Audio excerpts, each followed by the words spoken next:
A very warm welcome to Rajgiri fraternity and anyone else watching this YouTube live broadcast. Welcome to Logos, a series of intelligent conversations. This is a series of webinar knowledge sessions towards creating value for Rajgiri fraternity. The program is driven by HR alumni and Rajgiri management programs. So the objective of this initiative is to bring together alumni and expertise from all domains to create value to the fraternity. This is our second episode. We look to address topics relevant to management and social works departments.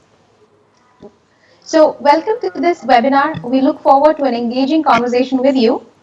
Today, we have with us Manoj Prabhu, who is an experienced coach and facilitator who specializes in the areas of leadership development and achievement orientation. He has over 23 years of experience in learning and development at senior leadership positions. He has clocked over 150 hours of coaching, 2,700 days of training, covering 22,000 participants to the level of functional heads.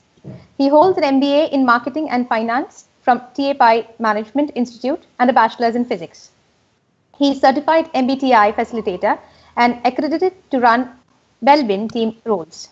He has completed BLHP from ISABS and a certified program on transaction analysis 101. Manoj is based in Bangalore and handles client engagements in India.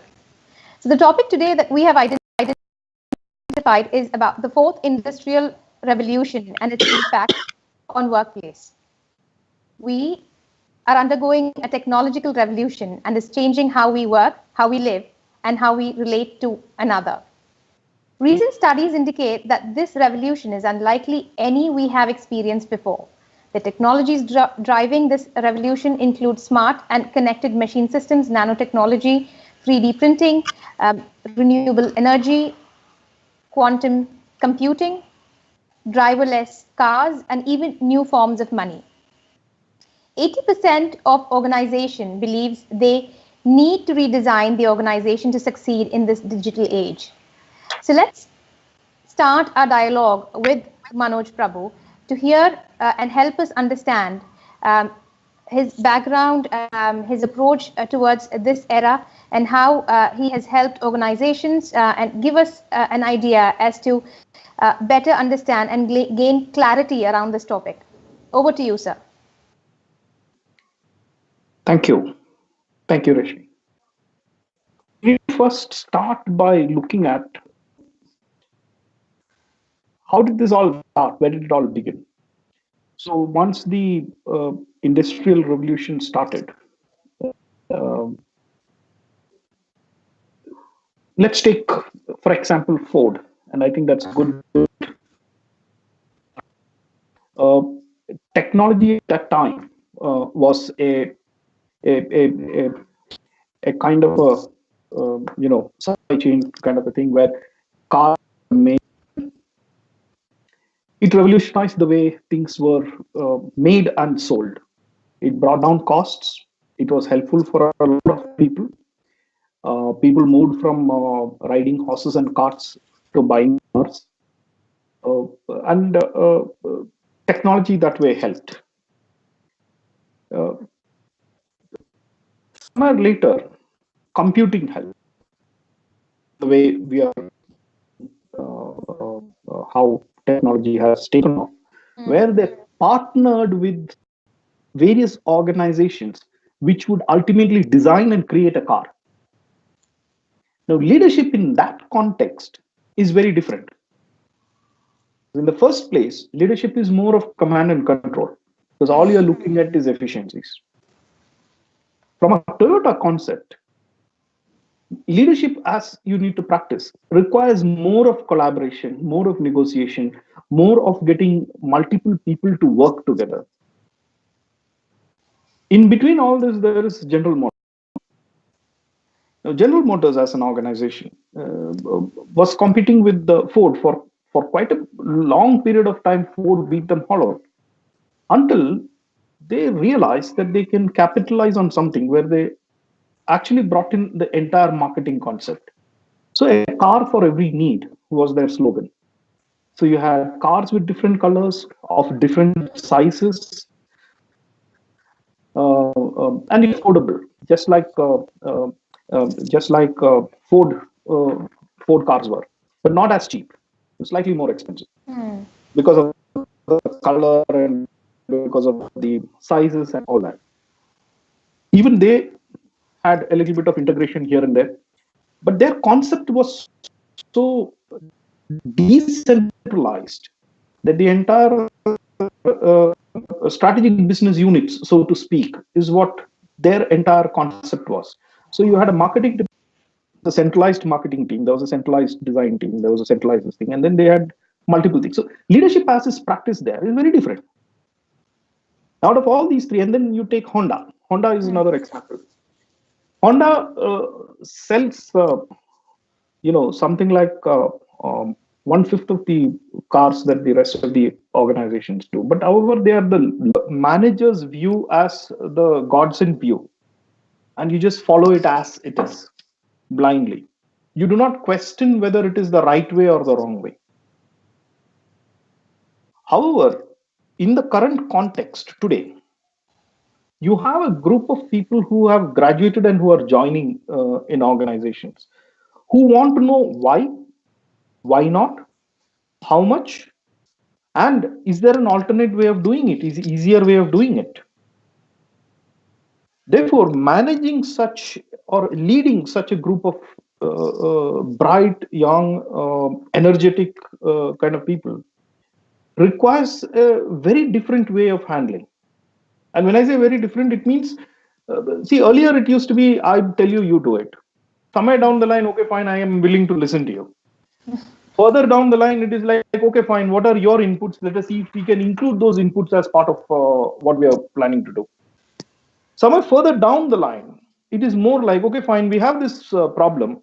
What are the approaches that you would like to take? And then you take everybody's suggestion, all that, and come in. And so the way leadership is practiced again has evolved over a period of time.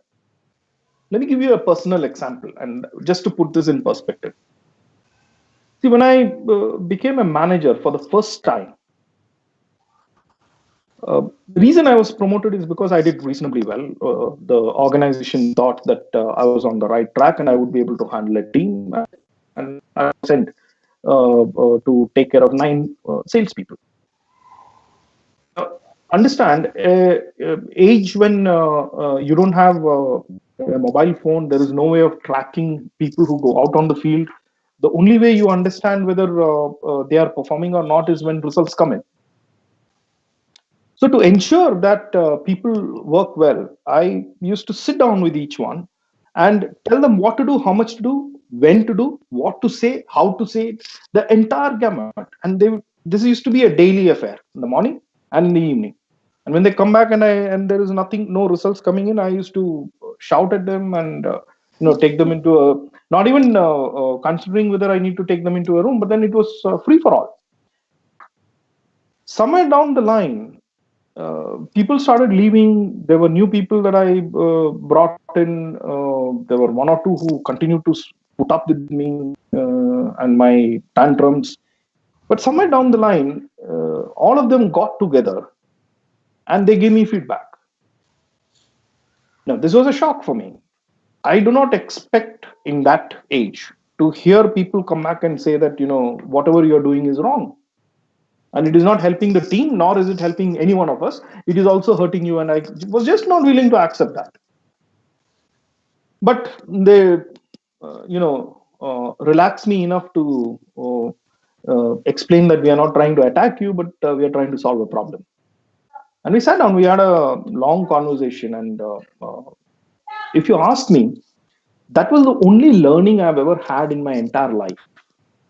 Till then, it was learning only for the purpose of certificates, and I got an MBA so that I get a job and all that. But that is the first time that I understood that if you really want to lead people, you need to involve them.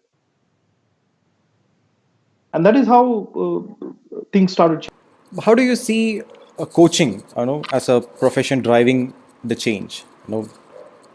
Focusing on the leadership development or focusing on the middle management side.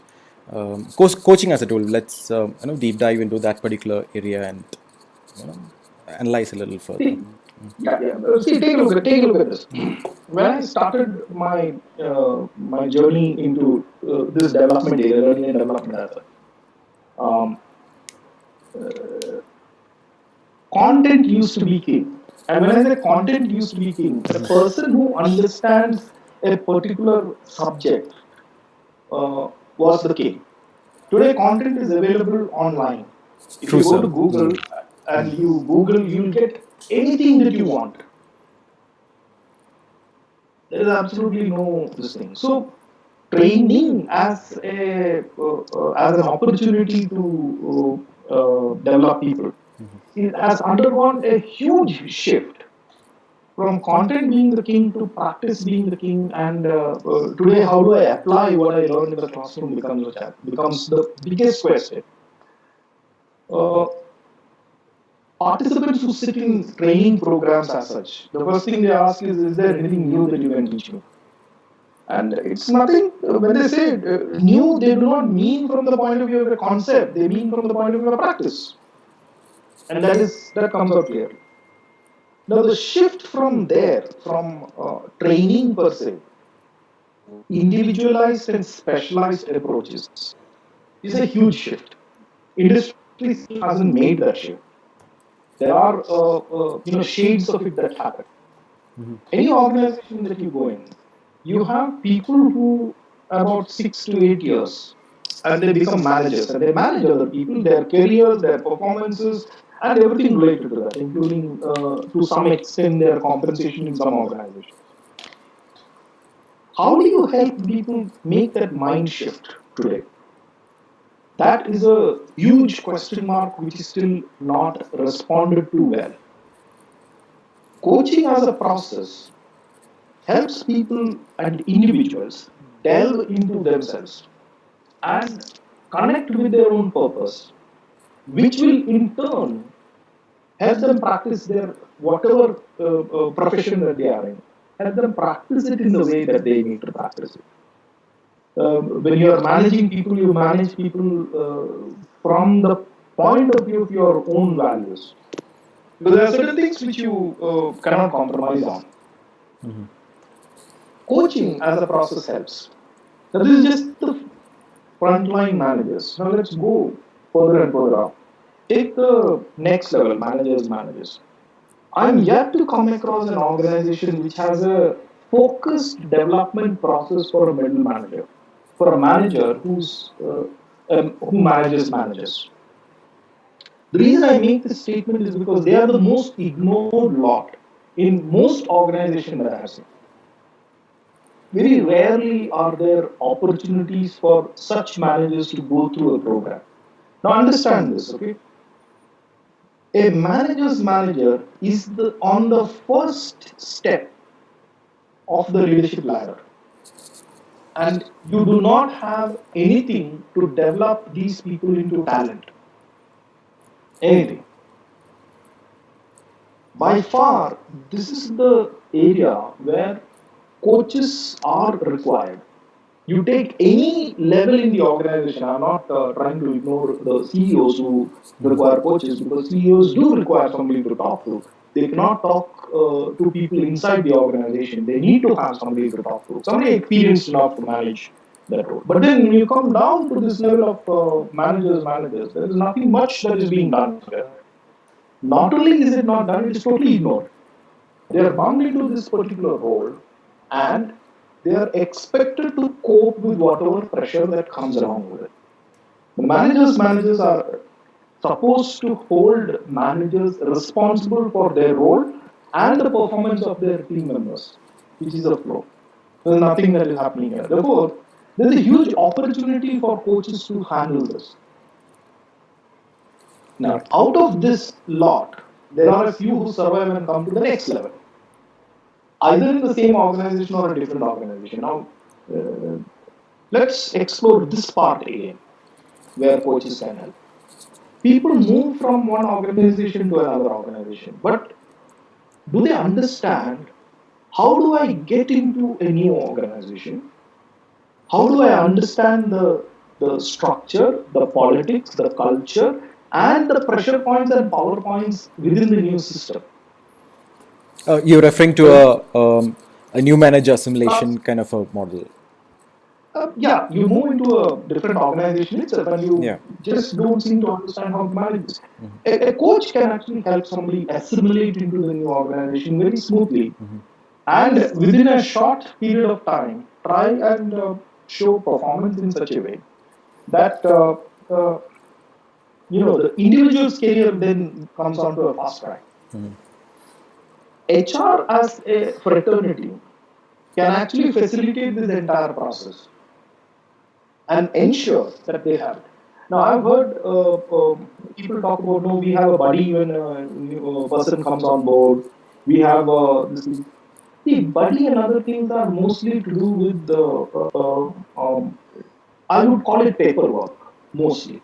And when I Okay. say paperwork, it is like, do you have your desktop ready? Do you have your laptop ready? Do you know whom to contact if you have a challenge with transport?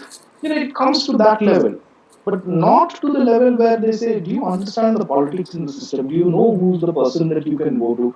Do you know that when you are handling this with your manager that you need to take care of these few things? When you make a PowerPoint slide, this is how your boss would expect. Now, these are things which is absolutely required for somebody who's assimilating into a new organization. Do they know that? Now, that's where an external coach can actually help contribute and scale up these people.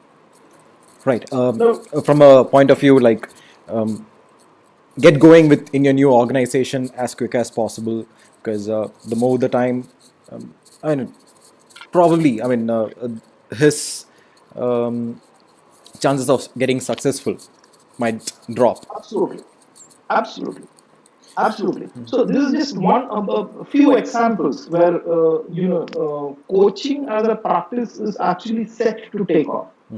Now, what I hear organizations always talk about is that there's always a budgetary constraint. Now, Yes. it is always like this. If you don't try, you won't know. And if you won't know, the costs are always high. Anything that you manufacture for the first time, the per unit cost is always high.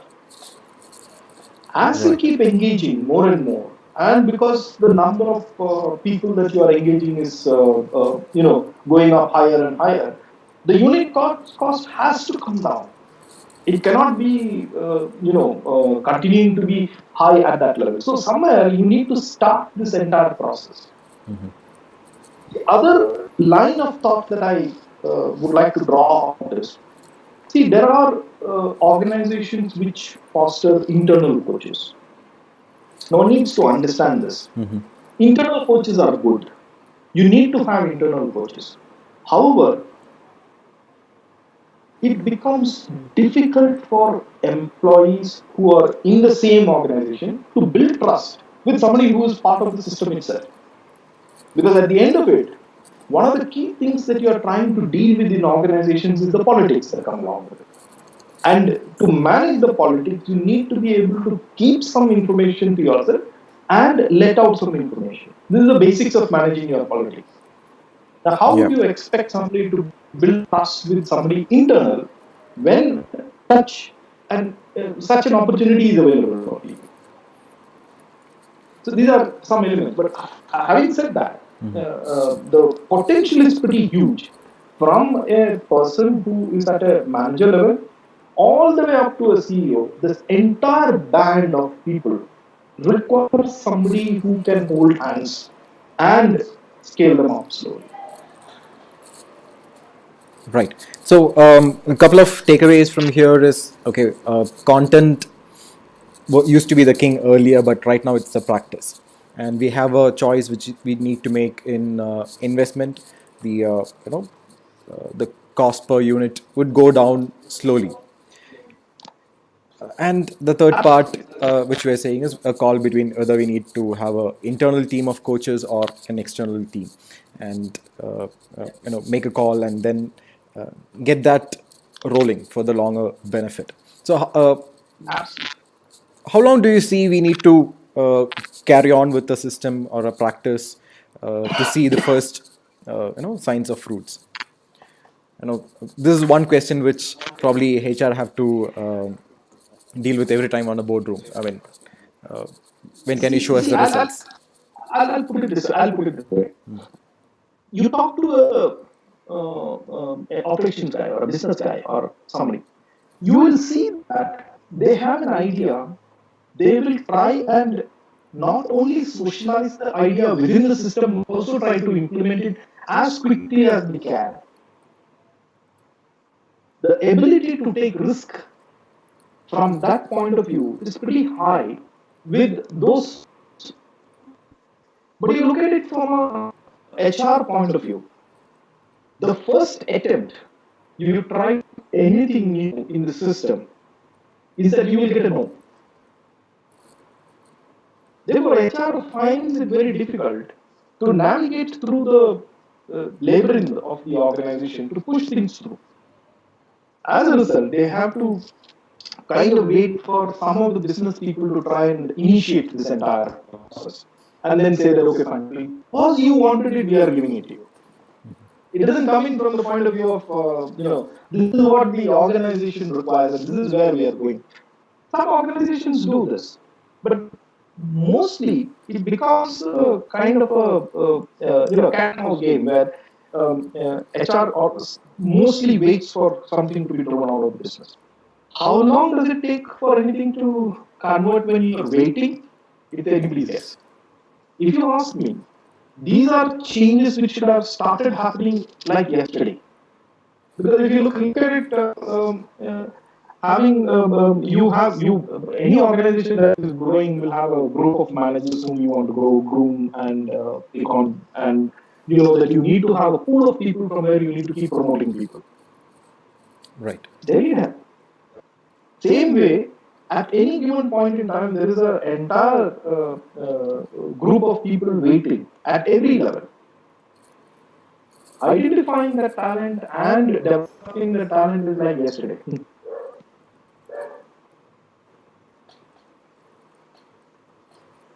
All right. Okay, I just want to have another perspective to coaching. Are there, can we generalize and say every level manager, every individual will go through the coaching and will have the same kind of results? Or there are people where coaching is not effective? I mean, they would need some other interventions based on their behavioral attributes or something like that. Is that something which HR should be taking a note on? So to give you an example and something else. Now, Sure.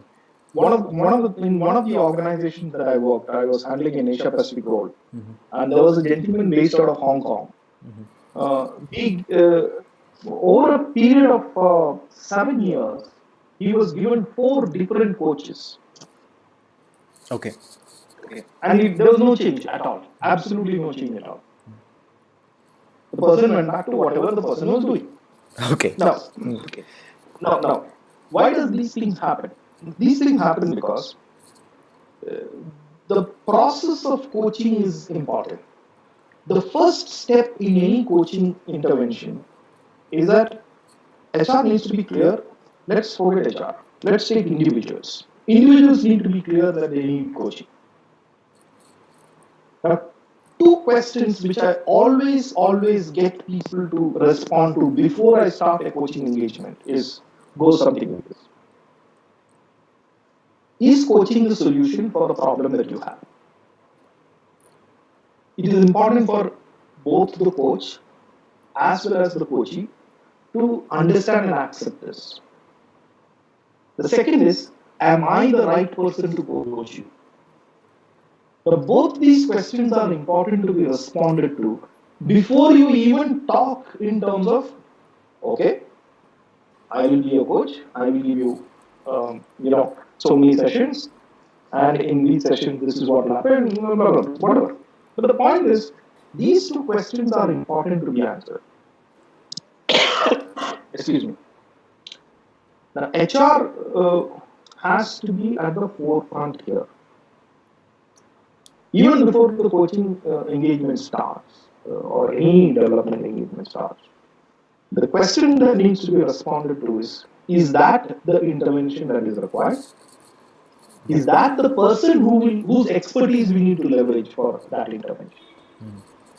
Once these two questions are responded to as a yes, then you are setting not just the organization but also that individual up for success in terms of coaching itself.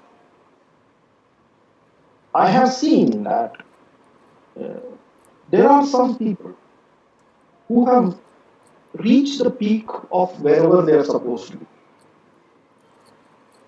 Now, from a classic coaching point of view, potential perspective. from a potential point of view, let us all accept it that people just don't want to move from that one, or they just don't have that talent within themselves while you're comparing with the rest of the other people. That's an organizational reality. Now, where would you want to invest your development dollars in, development money? It becomes an important piece. So, to respond to this, coaching may not necessarily be the solution for everything. Excuse me. That is one. Second is, there are various other opportunities for development which can be explored before you even get into coaching, or you can start by rejecting coaching as an issue and then get into various other different opportunities to do that. Okay. The main question to answer is this the person that HR wants or the organization wants to develop? What are the opportunities that you are willing to give this person? How quickly do we want the person to be scaled up? And what is the process that we will follow? If you can respond to that, then you can consider coaching is one method to develop the person. Right. So let's look at some of the off-campus models.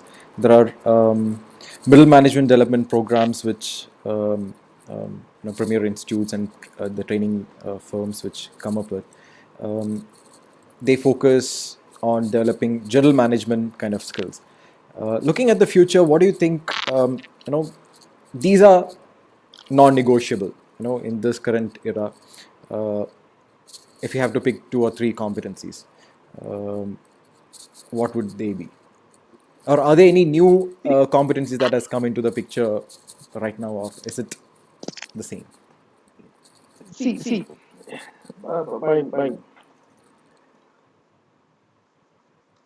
let's understand this term competencies. How did this come up? This word competence. It started with quite some time back by a gentleman called David McClelland.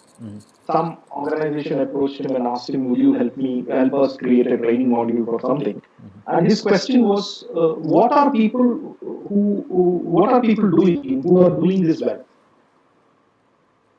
So, what is it that people who are performing very well in this organization in this particular role doing that is making them perform higher?" And that is how he started mapping out these and what he calls competencies. Okay. Now come back and look at the current scenario. What are some things which you would require? One, your ability to learn. Suddenly, this entire thing called learning agility has been in great demand. Unfortunately, there still is there are methods to assess people in their learning agility. There are some tools which are available, etc. But are those accurate? Are those the jury's out on that? There are many questionnaire and other assessment tools which are available, but the jury is out on that.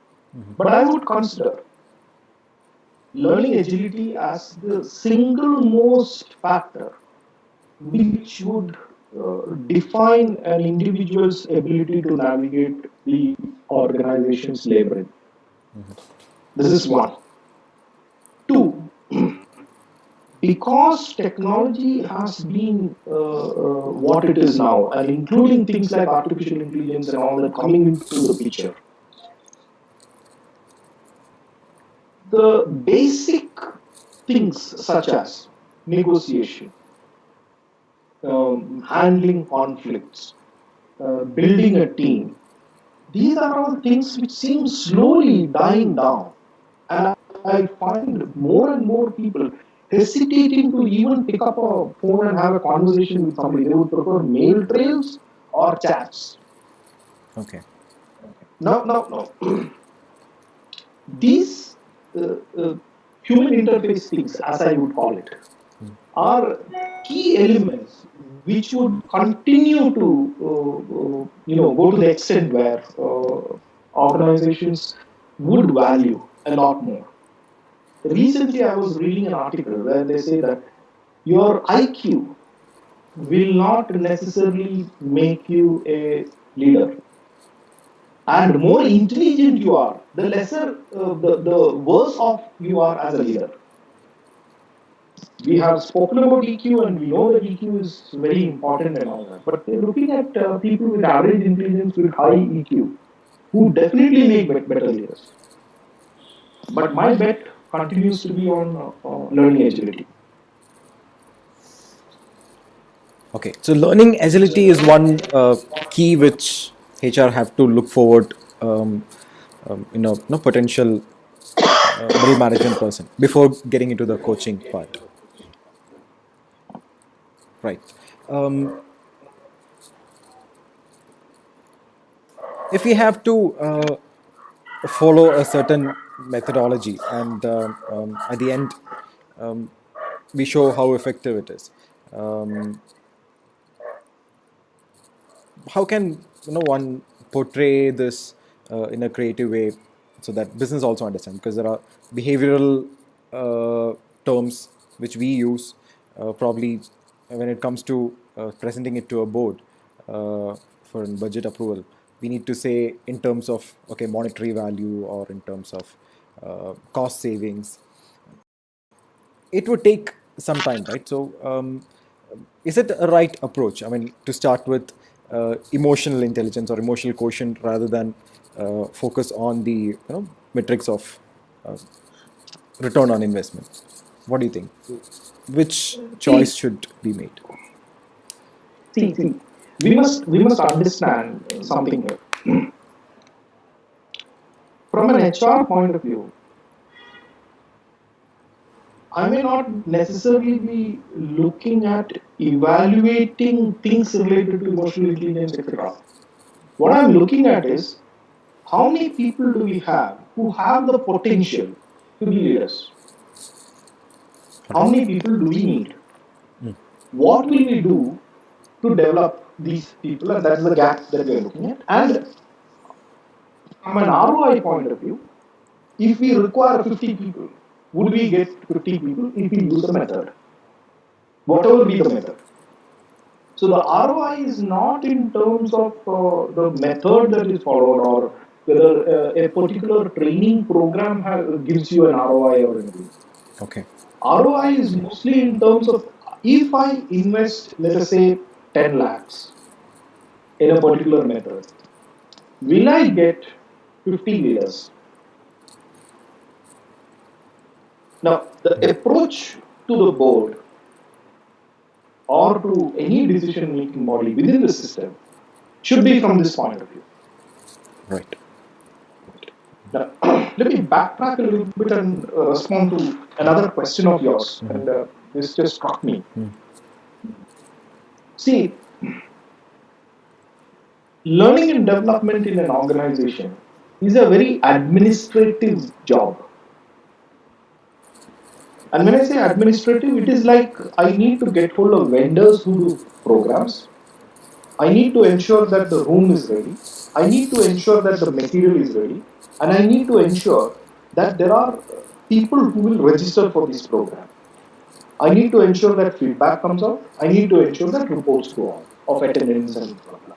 These are some of the things that any L&D person will do. Having said that, L&D now needs to start looking at something related to research-based kind of a thing, which I see is a huge gap in all organizations that I'm. Now, what is it that I'm trying to say? Some questions which need to be asked.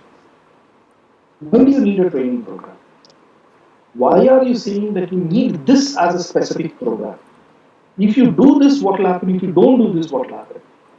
What is the kind of change that you expect from either a behavior point of view or a dollar point of view or a business impact point of view?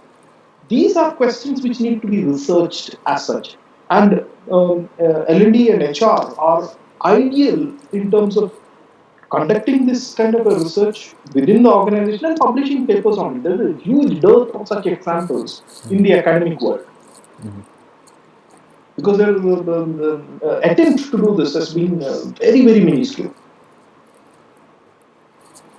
Right. So, whatever which been as a process or an admin site, that volume have to come down, or the focus have to come down, and we need to focus on the more on the science side of L&D. Have an hypothesis and technology as such will help organizations do that. Yeah, I mean, now they are intelligent enough to even recommend certain courses for the employees. Absolutely. Right.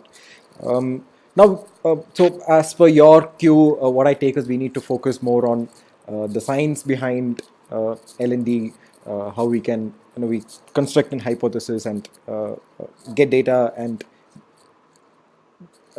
establish, okay, this is happening, over a period of time, and this data collection and all can be automated, and the admin part will continue to go on, but whether it's automated or not, that's a different story altogether, isn't it, sir?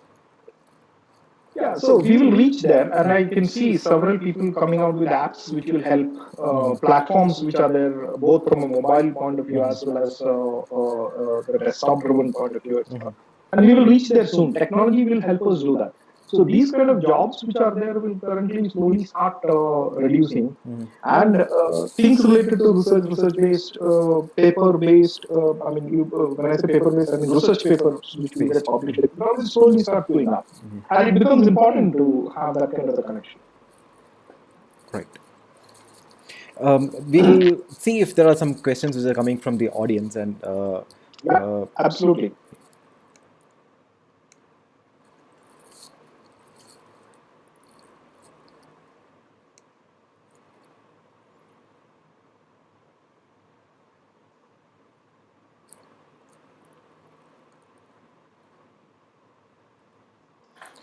Okay, I think there seems to be trouble in updating the chat site, and okay.